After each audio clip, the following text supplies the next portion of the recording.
Everything around us is made of atoms, and they're very, very tiny. An atom is about 1/10 of a 1,000th of a millionth of a metre.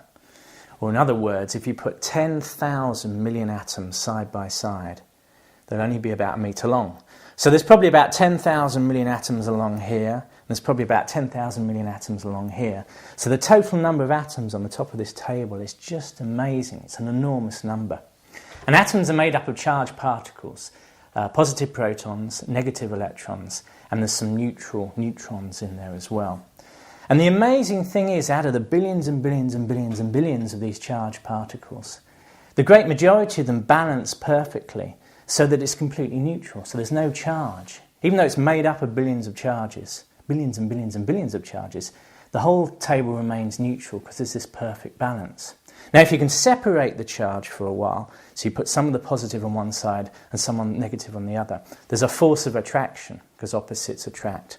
Then you can, that's basically what electricity is. You can use that force of attraction. Now, there are some naturally occurring minerals that do that. This is quartz. It's a beautiful crystal. And the atoms are packed together so regularly that even though there's billions and billions of them, you actually see the way the atoms are packed together because that results in the beautiful crystal. Now, quartz is what's called a piezoelectric material. And it has this amazing property that if you bend it, when you bend it, for a moment, the charge is separated. One side of the crystal goes positive, one side goes negative. You can actually make electricity this way. Now, I'm not really strong enough to bend a big crystal like this, but I've got a tiny bit of piezoelectric material here. This is the white thing on this metal disc. And I've wired the top and the bottom to a little light. And if I flick the crystal, I can bend it, and you can see it actually lights the little bulb and generates electricity.